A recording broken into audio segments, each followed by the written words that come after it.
Hello and welcome students. So today I have brought a very good news for you. Good news क्या है? Good news ये है कि 10th class का syllabus की details हमारे सामने आ गई हैं। CBSE ने सिलेबस को रिलीज़ किया है और बहुत सारे ऐसे टॉपिक्स हैं जिनको डिलीट किया गया है, राइट। तो 2020 एंड 21 की बात करेंगे।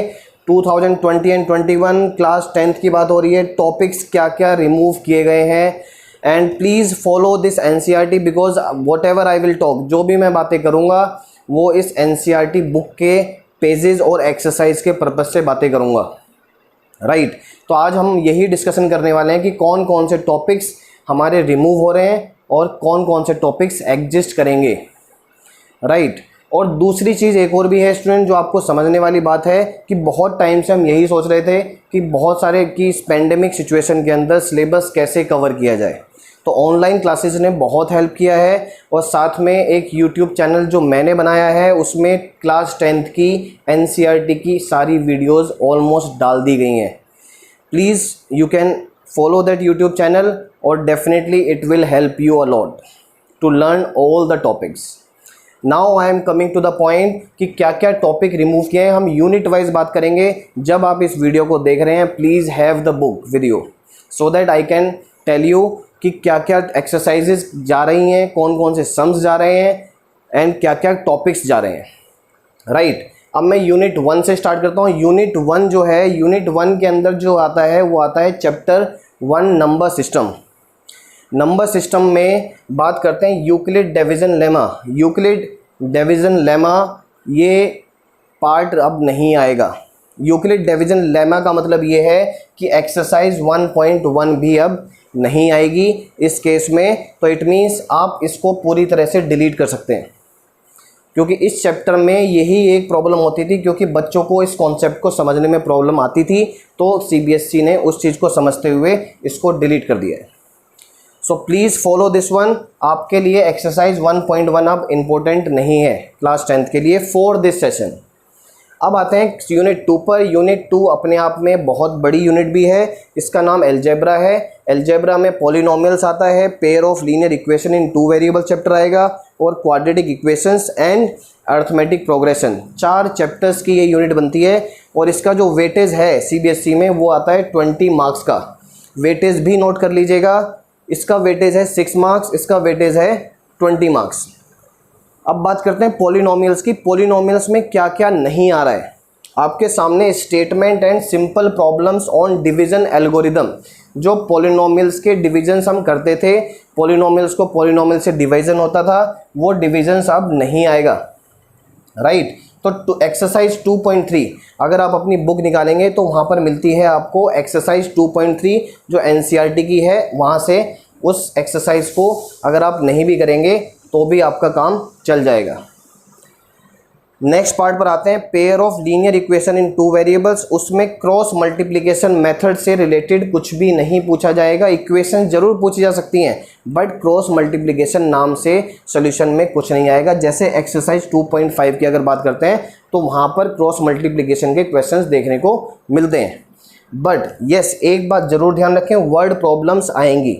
वर्ड प्रॉब्लम्स लीनियर इक्वेशन के केस में आ सकती हैं, वो डिलीशन का पार्ट नहीं होंगी। तो यहाँ पर सिर्फ क्रॉस मल्टीप्लिकेशन मेथड को डिलीट किया गया है, बाकी सब एज इट इज़ है। नाउ अब बात करते हैं क्वाड्रेटिक इक्वेशंस। क्वाड्रेटिक इक्वेशन के अंदर अगर आप देखें तो वर्ड प्रॉब्लम्स जो रियल सिचुएशन से रिलेटेड थी उनको डिलीट कर दिया गया है, ठीक है। तो इसमें सिर्फ आपको वर्ड प्रॉब्लम को छोड़कर बाकी सब पढ़ना है। तो आपके लिए यहाँ पर एक बहुत बड़ा डिस्काउंट है इस पर्टिकुलर चैप्टर में। और दूसरी चीज़ आती है अर्थमेटिक प्रोग्रेशन। वहाँ पर भी रियल लाइफ सिचुएशंस को ख़त्म कर दिया गया है। जैसे मैंने यहाँ पर लिखा है एक्सरसाइज 5.3। अगर आप एक्सरसाइज 5.3 देखेंगे तो क्वेश्चन नंबर 15 to 20 आपकी वर्ड प्रॉब्लम्स आती हैं। वो अब इस पर्टिकुलर चैप्टर का पार्ट नहीं कहेंगी फॉर दिस बोर्ड एग्ज़ाम। जो आपका फोर्थ कमिंग बोर्ड एग्ज़ाम होगा वहाँ पर ये नहीं आने, राइट। अब आते हैं यूनिट 3। ये भी ध्यान रखिएगा, यूनिट 2 20 मार्क्स की है और ये 26 मार्क्स आपको यहाँ से इन 2 यूनिट को कर मिल जाएंगे। यूनिट 3 की बात करें तो यूनिट 3 6 मार्क्स की है और उसमें एक ही चैप्टर इंक्लूड होता है, उसका नाम है कोऑर्डिनेट ज्योमेट्री, राइट। और कोऑर्डिनेट ज्योमेट्री के अंदर क्या चीज़ मिसिंग है, सिर्फ कोऑर्डिनेट ज्योमेट्री में आपको एरिया, जो एरिया निकालना होता है वो अब आपको नहीं करना है। एरिया ऑफ ट्राइंगल वो आपको इस केस में अब नहीं करना है। सो एरिया ऑफ ट्राइंगल से जो रिलेटेड एक्सरसाइज है आपकी बुक में वो आती है एक्सरसाइज 7.3, बिल्कुल नोट कर लीजिए। 7.3 एक्सरसाइज पूरी तरह से कोऑर्डिनेट ज्योमेट्री की है और जो एरिया ऑफ ट्राइंगल निकालने के लिए यूज़ होती है। वो वाले क्वेश्चंस अब आने नहीं हैं क्योंकि एरिया ऑफ ट्राइंगल का जो कॉन्सेप्ट है वो ये अब बोर्ड एग्जाम्स के पार्ट से हटाया जा रहा है।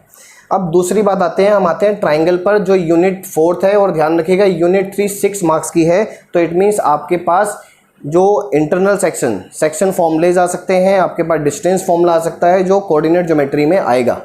अब आते हैं ट्राइंगल्स में बात करें तो ट्राइंगल्स में the ratio of the area of two similar triangles, जो सिमिलर ट्राइंगल की जो थ्योरम है वो आपको अब नहीं मिलेगी, वो है पेज नंबर 141।